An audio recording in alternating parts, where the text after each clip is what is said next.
Okay, let me tell you something very interesting about something. ठीक है, अगर मैं तुम्हें बताऊं कि अगर तुम कोई चीज़ इंटरनेट पे डिलीट कर रहे हो तो वो एक्चुअल में कभी भी डिलीट नहीं हुई है। ठीक है, वो एक तरीके से तुमसे हाइड कर ली गई है। मैं तुम्हें बताता हूँ कि वो किस तरीके से वर्क करती है। Even if you are doing something, है ना, तुम्हें लग रहा है कि तुमने वो डिलीट कर दिया, but it's not actually deleted. Why is that? अब हम समझने की कोशिश करेंगे इस एग्जाम्पल से जो मैं तुम्हें बताने जा रहा हूँ। ठीक है, हम जिस एग्जाम्पल की बात कर रहे हैं उसमें जो मैं तुम्हें डाटाबेस बता रहा हूँ, इस डाटाबेस की ना एक कैटेगरीज होती हैं कि अलग अलग तरीके के डाटाबेस होते हैं। ये होता है रिलेशनल डाटाबेस। ठीक है, रिलेशनल। और इस डाटाबेस का नाम क्या है? Post grace. ठीक है, और ये कौन सी कैट पोस्ट ग्रेस, और इसको कहते होते हैं वैसे सीक्वल डाटाबेस। सीक्वल क्या है? जस्ट एक लैंग्वेज है जो कंप्यूटर्स के लिए होती है, प्रोग्राम्स के लिए होती है, सॉफ्टवेयर जो डाटा स्टोर करते हैं उनके लिए, बट इससे कोई खास लेना देना नहीं है। ठीक है, अब इसके बाद क्या आता है, मैं तुम्हें यहाँ पर कुछ कॉलम्स दिखाई दे रहे हैं। लिटरली तुम्हारा डाटा ऐसे ही स्टोर हो रहा होता है।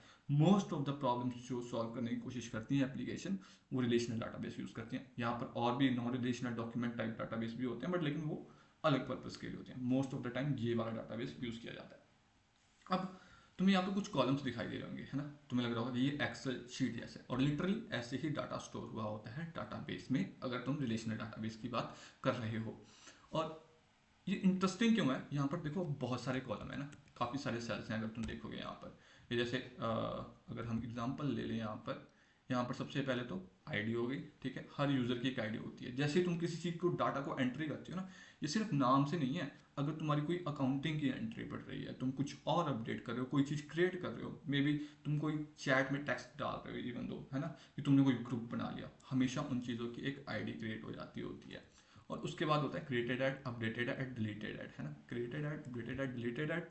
उसके बाद जर्नल डाटा है, यहाँ पर फर्स्ट नेम, मैंने तुम्हें एक नॉर्मल एग्जांपल लिया है ना, डिलीटेड एट, लास्ट नेम है, ईमेल है, पासवर्ड है, रोल है, created by, updated by, deleted bye.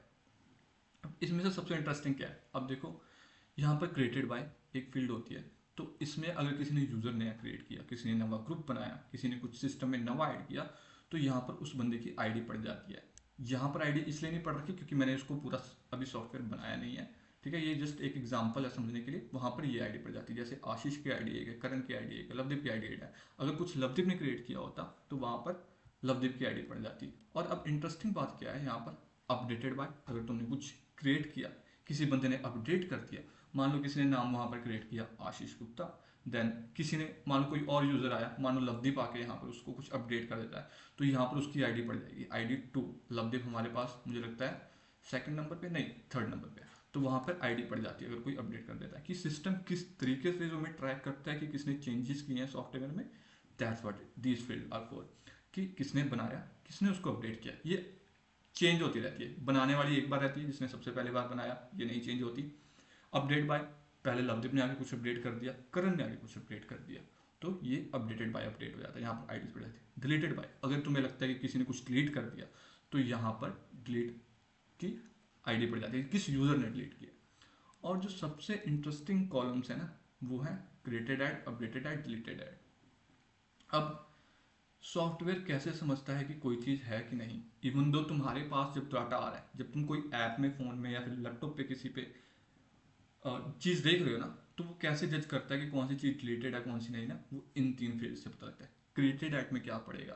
Created add में पड़ेगा तुम्हारा टाइम जब तुमने ये बनाया। ठीक है, ये सबसे पहले ईयर पड़ गया, मंथ है, डेट है, और इवन दो कितने 24 घंटे, कितने मिनट, कितने सेकंड्स, कितने मिली सेकंड, मतलब इस लेवल पर तुम्हारा सारा कुछ ट्रैक होता है।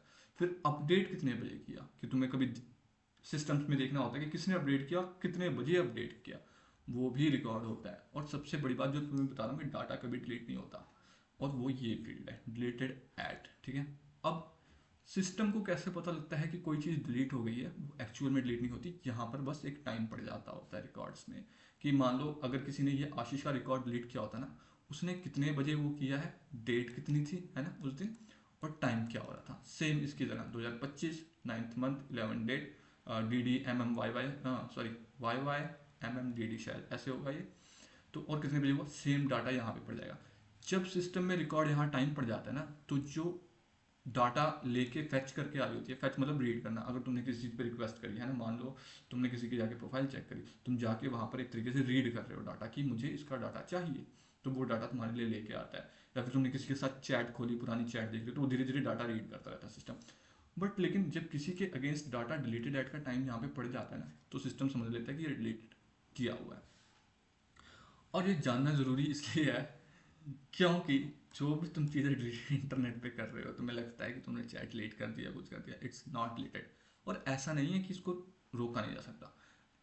There are two types of delete, soft delete, ठीक है, डाटा को सॉफ्ट डिलीट करना, और then there is proper delete कहते हैं, या फिर उसको रिमूव भी कह देते हैं कोई लोग, है ना।